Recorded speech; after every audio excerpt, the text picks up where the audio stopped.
إن الحمد لله نحمده ونستعينه ونستغفره ونعوذ بالله من شرور أنفسنا ومن سيئات أعمالنا من يهده الله فلا مضل له ومن يضلل فلا هادي له وأشهد أن لا إله إلا الله وحده لا شريك له وأشهد أن محمدا عبده ورسوله يا أيها الذين آمنوا اتقوا الله حق تقاته ولا تموتن إلا وأنتم مسلمون يا أيها الناس اتقوا ربكم الذي خلقكم من نفس واحدة وخلق منها زوجها وبث منهما رجالا كثيرا ونساء واتقوا الله الذي تساءلون به والأرحام إن الله كان عليكم رقيبا يا أيها الذين آمنوا اتقوا الله وقولوا قولا سديدا يصلح لكم أعمالكم ويغفر لكم ذنوبكم ومن يطع الله ورسوله فقد فاز فوزا عظيما أما بعد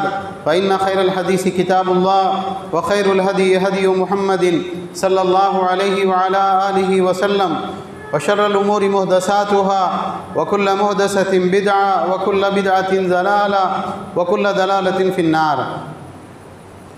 قال سبحانه وتعالى ألف لام ميم أحسب الناس أن يتركوا أن يقولوا آمنا وهم لا يفتنون. وقال النبي صلی اللہ علیہ وسلم اللهم إني أعوذ بك من الهم والحزن. محترم حضرات، ہر طرح کی تعریف و توصیف، حمد و ثنا، بڑائی، کبریائی اللہ رب العالمین احکم الحاکمین کے لیے لائق و زیبا ہے، جو سارے جہانوں کا بنانے والا اور پالنے والا ہے، بے حد مہربان، نہایت رحم کرنے والا ہے، روز جزا کا مالک ہے، ہر طرح کا نفع، نقصان، عزت، ذلت تن تنہا اسی کے ہاتھ میں ہیں. وہ جس کو عزت دے اسے کوئی ذلیل نہیں کر سکتا، اور وہ جس کو ذلیل کر دے اس کو کوئی عزت نہیں دے سکتا. اور بے شمار درود و سلام کا نزول ہو تمام انبیاء کرام پر، بالخصوص آخری نبی اور رسول رحمۃ للعالمین جناب محمد رسول اللہ صلی اللہ علیہ وسلم پر. بہرحال حمد و صلات کے بعد خطبہ جمعہ کی ابتدا میں سورۃ العنکبوت سے ایک آیت کریمہ میں نے آپ کے سامنے تلاوت کی، جس میں اللہ سبحانہ و تعالیٰ نے ارشاد فرمایا کہ کیا لوگوں نے یہ گمان کر لیا کہ انہوں نے کہہ دیا کہ ہم ایمان لے آئے تو اس بات پر انہیں ایسے ہی چھوڑ دیا جائے گا اور ان کی آزمائش نہیں کی جائے گی؟ ہم ضرور ان کی آزمائش کریں گے تاکہ معلوم ہو جائے کہ کون سچا ہے اور کون جھوٹا ہے. دنیا میں انسان کی آزمائشیں ہوتی ہیں، اور جیسے اس کی آزمائشیں ہوتی ہیں ویسے ہی انسان کو فکر اور غم لاحق ہوتے ہیں. انسان دنیا میں زندگی کیسے گزارتا ہے، طرح طرح کی فکریں اس کو اندر سے کھائی جا رہی ہوتی ہے. روزگار کا مسئلہ ہے، بیماریاں ہیں، دنیا کے اعتبار سے پریشانیاں ہیں، مصیبتیں ہیں، طرح طرح کی فکریں ہوتی ہیں جس کے اندر انسان گھرا ہوا ہوتا ہے. اور بہت سے نقصان ہوتے ہیں، ایک چیز غلط ہو گئی، کوئی کام خراب ہو گیا تو بہت سے غم انسان کو دنیا کے اندر لاحق ہوتے ہیں. اسی لیے آپ دیکھیں اللہ کے نبی صلی اللہ علیہ وسلم اپنی دعاؤں میں ایک دعا یہ مانگا کرتے تھے، اللہم انی اعوذ بک من الہم والحزن. اے اللہ، میں غموں سے اور پریشانیوں سے تیری پناہ چاہتا ہوں، اس لیے کہ فکریں اور غم اس کا خالق کون ہے؟ اللہ سبحانہ و تعالیٰ ہے. دنیا میں جو بھی حالات آتے ہیں، حالات کا بدلنے والا کون ہے؟ اللہ سبحانہ و تعالیٰ ہے. تو اگر فکر انسان کو لاحق ہو جائے، کوئی غم انسان کے دل کو پکڑ لے، تو ایسی صورت میں اس فکر سے، اس غم سے نجات دینے والی ذات کس کی ہے؟ اللہ سبحانہ و تعالیٰ کی ہے. تو اللہ کے نبی صلی اللہ علیہ وسلم بار بار اپنی دعاؤں میں یہ دعا خاص طور سے کیا کرتے تھے، اللہم انی اعوذ بک من الہم والحزن. اے اللہ، میں فکروں سے بھی تیری پناہ مانگتا ہوں، اور اے اللہ میں غموں سے بھی تیری پناہ مانگتا ہوں. مجھے فکر سے بھی نجات دے دے، ہر طرح کی فکروں سے، پریشانیوں سے، اور اے اللہ غموں سے بھی مجھ کو نجات عطا فرما. دنیا میں انسان جس طرح سے جی رہا ہوتا ہے، کئی اسباب ہوتے ہیں جس کی وجہ سے مختلف قسم کی فکریں اور پریشانیاں انسان کو گھیر لیتی ہیں. ان میں سب سے بڑا سبب فکر اور غم کے آنے کا. آپ نے کر لیا تو غم آپ کو لاحق رہے گا اور مختلف قسم کی فکریں آپ کو لاحق رہے گی۔ اس کا سب سے بڑا اور سب سے اولین سبب ہوتا ہے انسان کا گناہ کرنا۔ دنیاوی فائدے کے لیے، مزے کے لیے، لذت کے لیے شیطان کے بہکاوے میں آ کر، نفس کے بہکاوے میں آ کر انسان کیا کرتا ہے؟ اللہ کی نافرمانی کر بیٹھتا ہے، گناہ کر بیٹھتا ہے، معصیت کر بیٹھتا ہے، اور اللہ تعالیٰ کی طرف سے جس عافیت کے اندر وہ ہوتا ہے وہ عافیت اس سے چھین لی جاتی ہے۔ یہ اللہ تعالیٰ نے قرآن کے اندر یہ بات بیان کی ہے کہ اگر ایک انسان گناہ کرتا ہے تو وہ گناہ ہی کا نقصان ہوتا ہے جو اس کو دنیا کے اندر پکڑا ہوا ہوتا ہے۔ مثال کے طور پر سورہ شورى کی آیت نمبر 30 آپ دیکھیں، اللہ تعالیٰ نے فرمایا وَمَا أَصَابَكُم مِّن مُّصِيبَةٍ فَبِمَا كَسَبَتْ أَيْدِيكُمْ وَيَعْفُو عَن كَثِيرٍ، جو مصیبتیں تم کو لاحق ہوتی ہیں وہ دراصل تمہارے اپنے ہاتھوں کی کمائی ہوتی ہے، اور کتنے گناہوں کو تو ہم ایسے ہی معاف کر دیتے ہیں۔ انسان اس بات پہ غور کرے، اللہ تعالیٰ کیا فرما رہا ہے؟ مصیبت کہاں سے آئی؟ آپ نے خود اس مصیبت کو کمایا ہے، آپ نے اس مصیبت کو خود حاصل کیا ہے، آپ نے خود وہ کام کیا جس کی وجہ سے وہ مصیبت لاحق ہوئی۔ اور اللہ تعالیٰ کی ذات وہ رحیم و کریم ذات ہے کہ اللہ تعالیٰ کتنے گناہوں کو معاف کر دیتے ہیں، کتنے گناہوں سے درگزر کر دیتے ہیں۔ اللہ تعالیٰ ہر گناہ کے اوپر پکڑ کرنا شروع کرے اور ہر گناہ کی نوست انسان کے اوپر لادنا شروع کرے، انسان دنیا کے اندر زندگی نہیں گزار سکتا ہے۔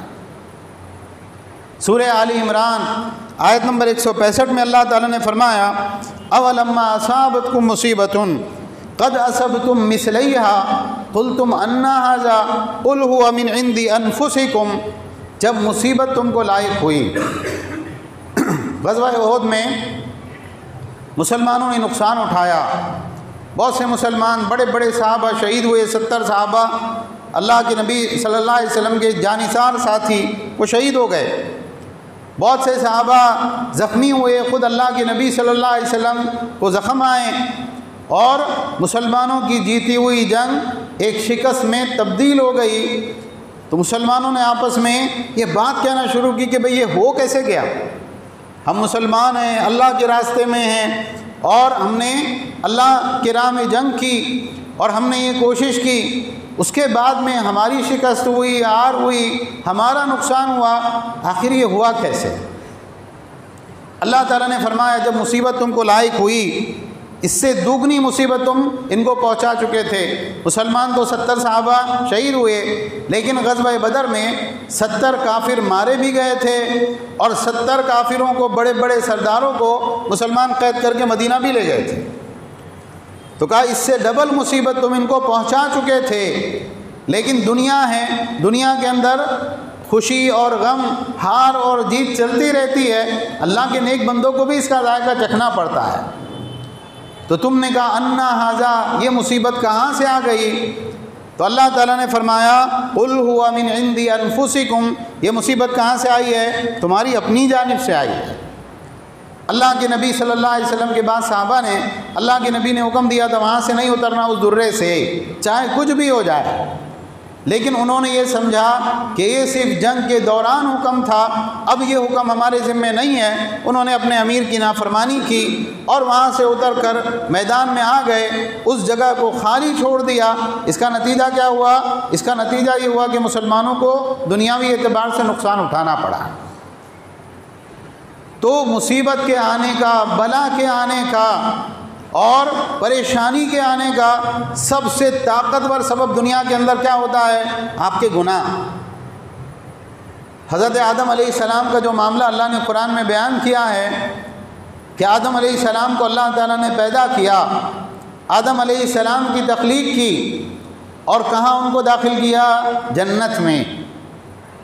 دنیا کے اندر بہت شاندار سے شاندار جگہ جنت کی برابری کر سکتی ہے؟ نہیں کر سکتی۔ تو آدم علیہ السلام کو جنت میں داخل کیا گیا، اللہ نے بیوی بھی عطا فرمائی، اور کیا حکم دیا؟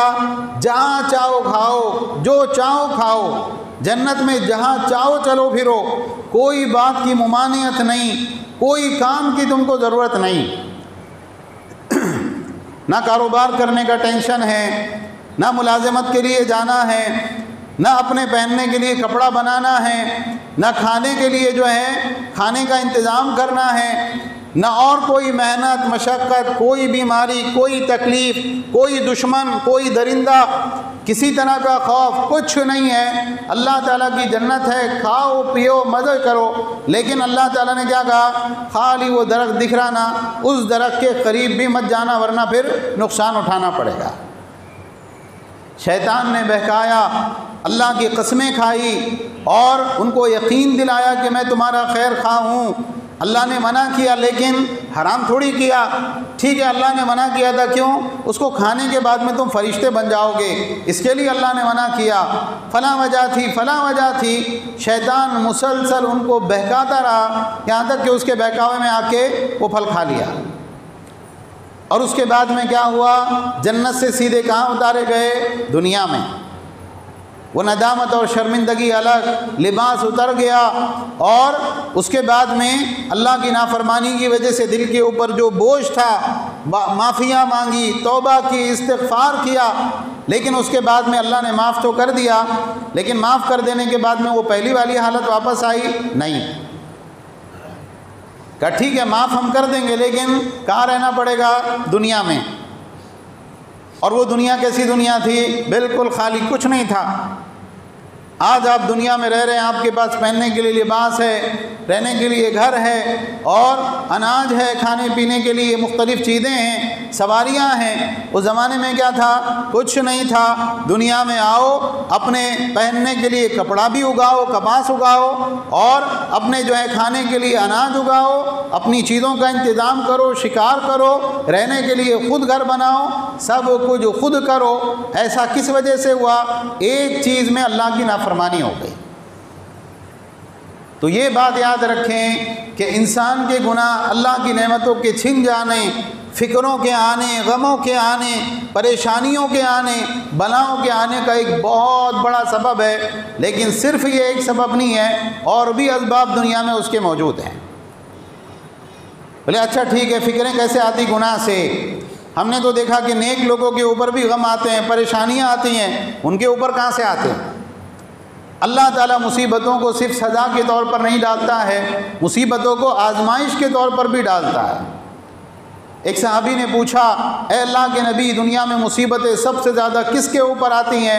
آپ نے کہا اشد الناس بلاء الانبیاء ثم الامثل فالامثل، سب سے زیادہ مصیبتیں اللہ کے نبیوں پر آتی ہیں، اور اس کے بعد جو اپنی سیرت میں، کردار میں انبیاء سے جتنا زیادہ مشابہ ہو اتنا زیادہ اس کے اوپر مصیبتیں آتی ہیں۔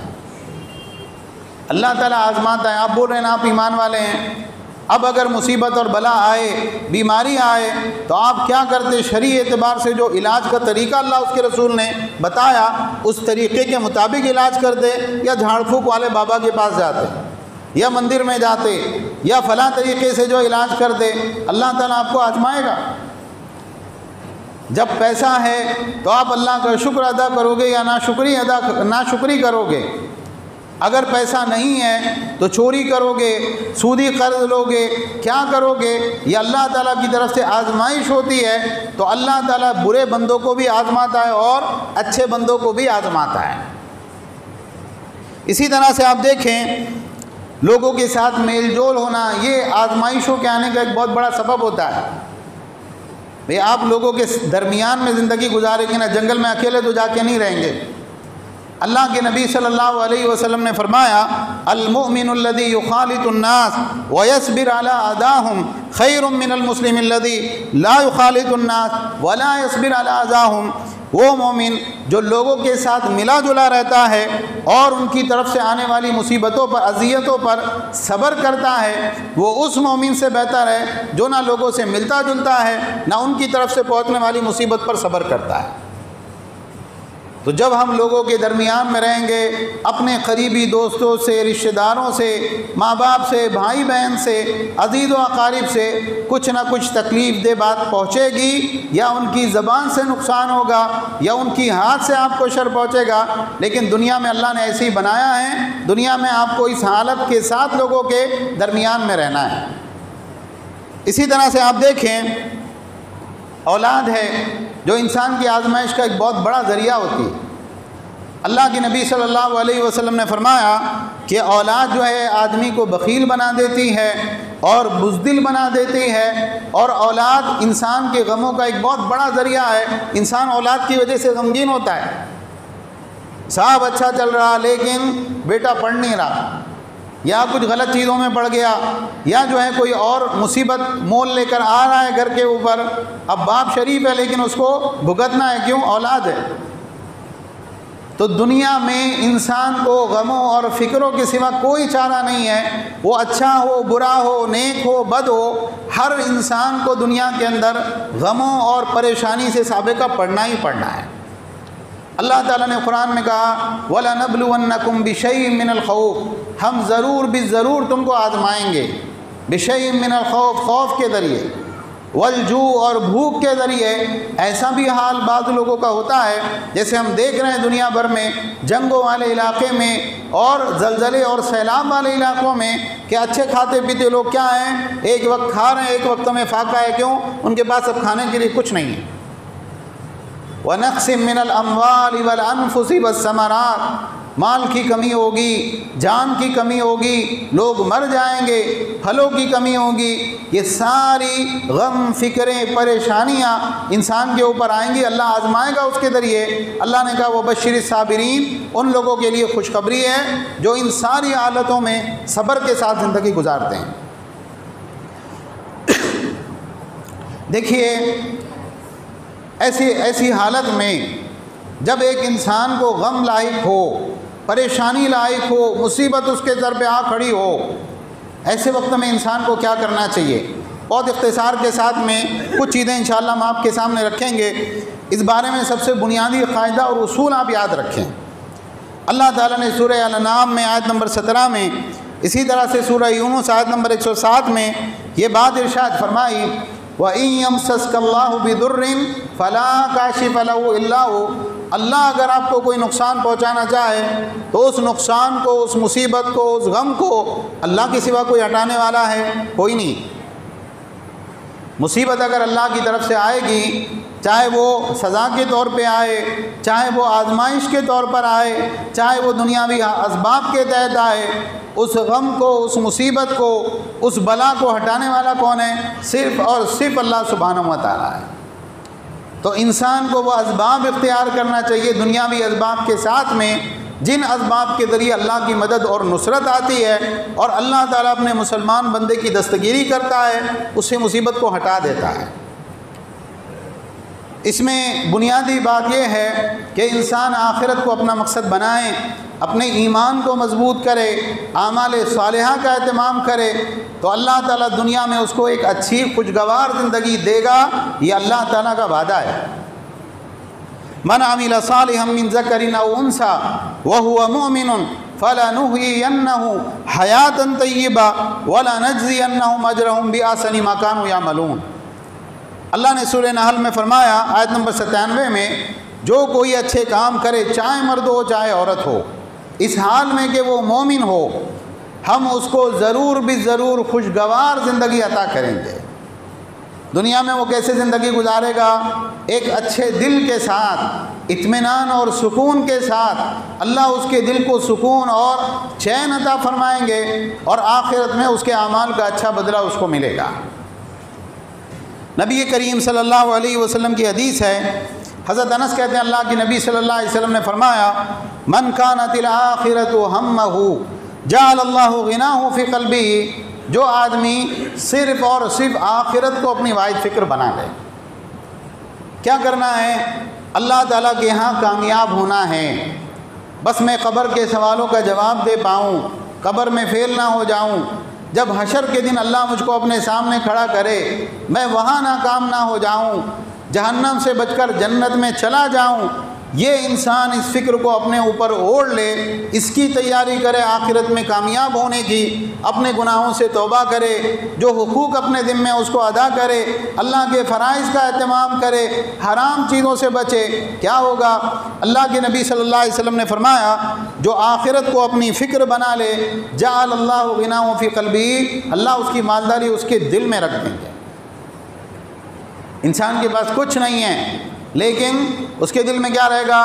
اللہ ہے نا، اللہ کرے گا۔ ٹھیک ہے، ایک وقت کا کھانا ہے، اگلے وقت کے کھانے میں کیا ہوا؟ اللہ ہے نا، اللہ دے گا کھانا۔ ایک دم سکون اطمینان کے ساتھ، جو فقر و فاقے کا ایک خوف ہوتا ہے انسان کو، اللہ وہ اسے ہٹا دیں گے، اس کے دل کو مالداری سے بھر دیں گے، دل کا بادشاہ اللہ تعالیٰ اس کو بنا دیں گے۔ اللہ نے قرآن میں یہ بات کہی ہے کہ یہ شیطان کا کام ہوتا ہے جو انسان کو فقر و فاقے سے ڈراتا ہے۔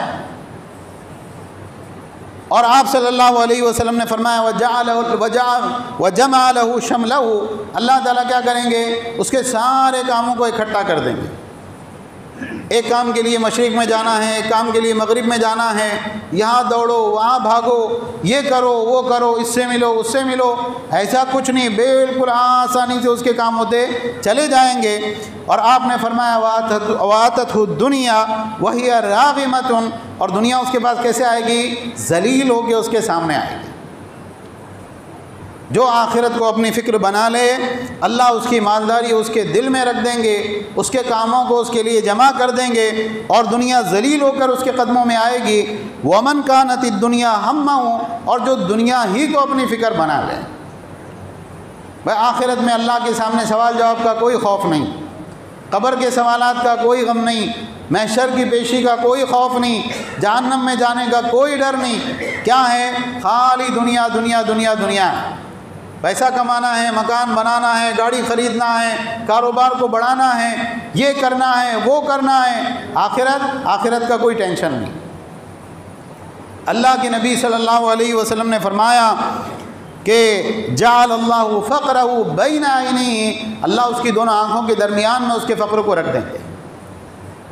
بالکل جو ہے وہ کتنا ہی کما لے، کتنا ہی جمع کر لے، اور رہے گا غریب کا غریبی، فقیر رہے گا۔ اور آپ صلی اللہ علیہ وسلم نے فرمایا فرق علیہ شملہ، اللہ اس کے سارے کاموں کو بکھیر دیں گے، جا گھومتا رہے، کرتا رہے، تجھ کو کیا کرنا ہے۔ وَلَمْ يَأْتِهِ مِنَ الدُّنْيَا إِلَّا مَا قُدِّرَ لَهُ، اللہ نے جتنا تقدیر میں لکھا ہے نا اتنی دنیا ملے گی، اس سے زیادہ وہ جمع نہیں کر پائے گا۔ تو انسان اس چیز کو سمجھتا نہیں ہے کہ آخرت کو اپنا لو، اللہ کو راضی کرنے کی فکر کر لو، اس کے بعد میں اللہ کاموں کو بنائے گا، ایسی جگہ سے بنائے گا انسان کو پتہ بھی نہیں چلے گا ارے میرے کام کیسے جمع ہو گئے۔ وَمَن يَتَّقِ اللَّهَ يَجْعَل لَّهُ مَخْرَجًا وَيَرْزُقْهُ مِنْ حَيْثُ لَا يَحْتَسِبُ، جو اللہ سے ڈرتا ہے، اللہ سے ڈر کے گناہوں کو ترک کر دیتا ہے، اللہ تعالیٰ کیا کرتا ہے؟ ہر تنگی میں سے اس کو نکال دیتا ہے، ایسی جگہ سے رزق عطا فرماتا ہے جہاں سے اس کا گمان بھی نہیں ہوتا۔ اور اللہ سے ڈرنے والا کیا کرتا ہے؟ اللہ سے ڈرنے والا نماز کی پابندی کرتا ہے۔ استعینوا بالصبر والصلاۃ، اے مسلمانوں نماز کا اور صبر کا اور صبر اور نماز کے ذریعے اللہ سے مدد طلب کرو۔ وَإِنَّهُ لَكَبِيرَةٌ إِلَّا عَلَى الْخَاشِعِينَ، اور بلا شبہ نماز پڑھنا بہت بھاری ہے، لیکن جن کے دلوں میں اللہ کا ڈر ہوتا ہے نا ان کے اوپر کچھ بھاری نہیں۔ اگر آپ قرآن کریم کو پڑھیں گے تو اللہ تعالیٰ نے دو جگہ اپنی عبادت کا اور نماز کا حکم دیا اور اس کو مقصد حیات قرار دیا، اور دونوں جگہ اللہ نے روزی کا ذکر کیا ہے۔ سورہ ذاریات کو آپ پڑھیے، وَمَا خَلَقْتُ الْجِنَّ وَالْإِنسَ إِلَّا لِيَعْبُدُونَ مَا أُرِيدُ مِنْهُم مِّن رِّزْقٍ وَمَا أُرِيدُ أَن يُطْعِمُونَ إِنَّ اللَّهَ هُوَ الرَّزَّاقُ ذُو الْقُوَّةِ الْمَتِينُ۔ اللہ نے کہا ہم نے جنوں اور انسانوں کو محض اپنی عبادت کے لیے پیدا کیا ہے، ہم ان سے روزی کمانا نہیں چاہتے، نہ ہمارا یہ ہے کہ وہ کما کے ہم کو کھلائیں۔ اللہ تعالیٰ تو خود ساری مخلوق کو روزی دینے والا ہے، اللہ تو خود رزاق ہے۔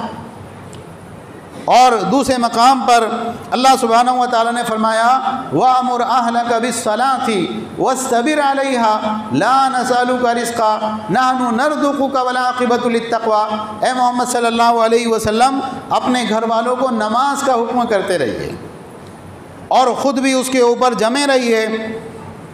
ہم آپ سے روزی کموانا نہیں چاہتے، نحن نرزقک، ہم روزی آپ کو دیں گے، والعاقبۃ للتقویٰ، اور اچھا انجام کس کا ہے؟ پرہیزگاروں کا ہے۔ اللہ تعالیٰ آپ کو یہ بتا رہا، اللہ نے آپ کو دنیا میں دکان چلانے کے لیے نہیں بھیجا ہے، اللہ نے آپ کو دنیا میں پیسہ کمانے کے لیے نہیں بھیجا ہے۔ روزی دینے والا کون ہے؟ اللہ سبحانہ و تعالیٰ روزی دینے والا ہے۔ آپ اللہ کی فرما برداری کرو گے تو آپ کی روزی کم ہو جائے گی. نماز کے لیے گئے تو روزی کم ہو گئی، بھائی 10,000 ملنے والے تھے اب 5,000 ملے.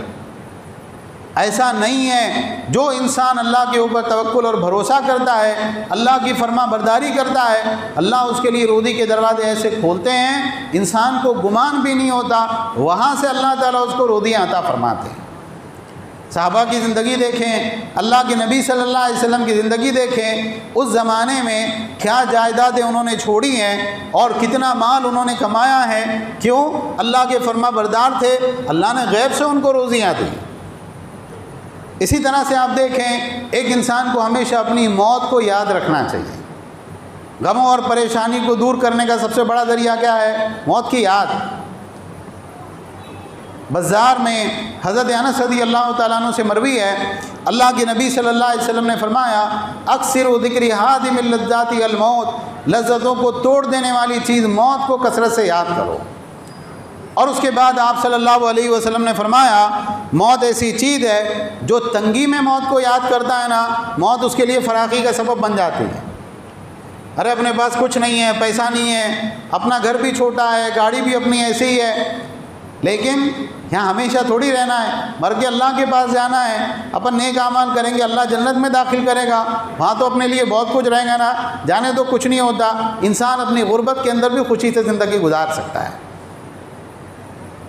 تو موت کو کثرت سے یاد کریں، جنازوں میں شرکت کریں، قبرستان جائیں اور یہ سمجھیں یہ اصل ٹھکانہ ہے، وہ نہیں ہے، وہ گھر عارضی ہے. یہ گھر ہے جہاں مجھ کو بہت زیادہ دن رہنا ہے اور یہاں سے پھر کہاں جانا ہے؟ اللہ کے پاس میں.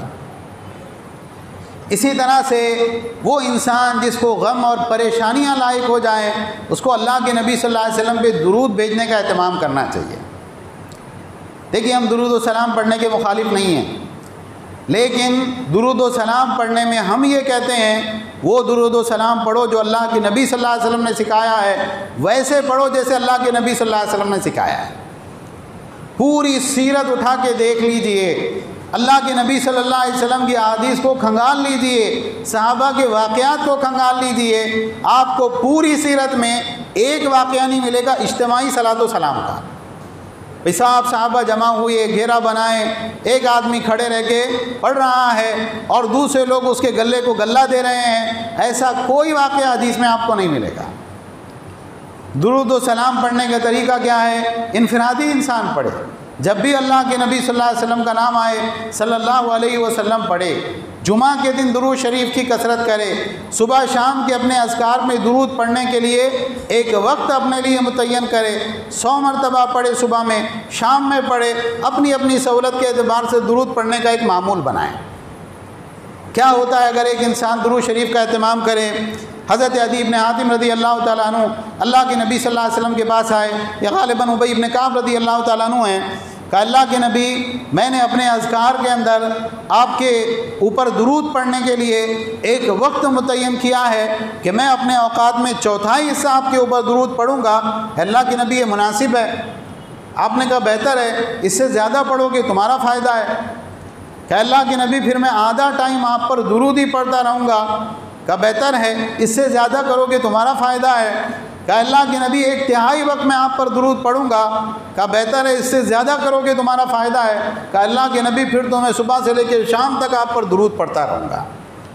اللہ کے نبی صلی اللہ علیہ وسلم نے فرمایا اذ یکفیک اللہ ہمک ویغفر لک ذنبک، اگر تم ایسا کرو گے نا اللہ تمہاری ساری فکروں میں تمہارے لیے کافی ہو جائے گا اور اللہ تمہارے گناہوں کو معاف کر دے گا.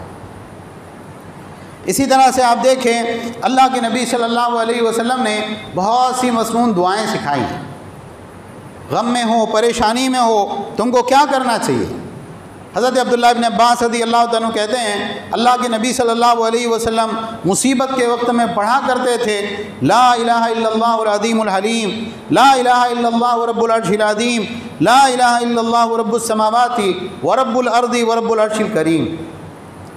اسی طرح سے اللہ کے نبی صلی اللہ علیہ وسلم نے فرمایا یونس علیہ السلام کی جو دعا ہے لا الہ الا انت سبحانک انی کنت من الظالمین، جب بھی کوئی مسلمان اس دعا کے ساتھ کوئی دعا مانگتا ہے اللہ اس کی دعا کو یقیناً قبول کرتا ہے. ایک صحابیہ ہیں انہوں نے اللہ کے نبی صلی اللہ علیہ وسلم سے اس بارے میں سوال کیا.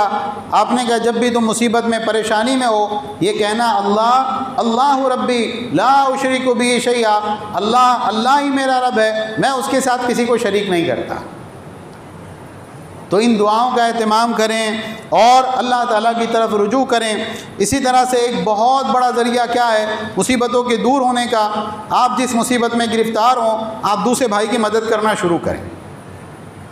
اللہ کے نبی صلی اللہ علیہ وسلم نے فرمایا واللہ فی عون العبد ما کان العبد فی عون اخیہ، اللہ برابر اپنے بندے کی مدد میں لگا رہتا ہے جب تک بندہ اپنے بھائی کی مدد میں لگا رہتا ہے.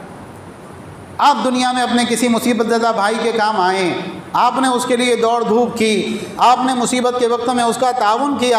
آپ تعاون کر رہے ہیں، پتہ نہیں اس کا کام ہوگا یا نہیں ہوگا، لیکن آپ کے اس کی مدد کرنے کی وجہ سے اللہ کی جو مدد آپ کے ساتھ آئے گی آپ کا کام یقیناً بن جائے گا. تو بہرحال یہ اللہ کے نبی صلی اللہ علیہ وسلم کی سنت سے بات اہم باتیں تھی. اللہ تعالیٰ سے دعا ہے اللہ تعالیٰ ہم تمام کو کہنے سننے سے زیادہ عمل کی توفیق عطا فرمائیں. ساری دنیا کے اندر جہاں جہاں مسلمان پریشان حال ہے اللہ ان کی پریشانیوں کو دور فرما. جو مسلمان مقروض ہیں اللہ ان کے قرضے ادا فرما. جو مسلمان بیمار ہیں اللہ ان کو شفائے کاملہ عاجلہ عطا فرما. جو مسلمان گزر چکے اللہ ان کی قبروں کو نور سے بھر دے، ان کی مغفرت فرما. قبر کی سختی سے اللہ ان کی حفاظت فرما. اے اللہ ظالموں کو مناسب سزا دے. اے اللہ مسلمانوں کا انتقام لے لے. اے اللہ اسلام اور مسلمانوں کو عزت اور غلبہ عطا فرما. اے اللہ کفر اور کافروں کو ذلیل اور رسوا فرما. اے اللہ ہم سب کو اپنے مقصد پر چلنے کی توفیق عطا فرما. 5 وقتہ نمازوں کی پابندی کی توفیق عطا فرما. حج اور عمرے کی سعادت نصیب فرما. حرمین شریفین کی زیارت نصیب فرما. جب تک زندہ رکھ اسلام اور ایمان پر زندہ رکھ، اور اسلام اور ایمان ہی کی حالت میں ہم کو وفات عطا فرما. آمین. وآخر دعوانا ان الحمد للہ رب العالمین.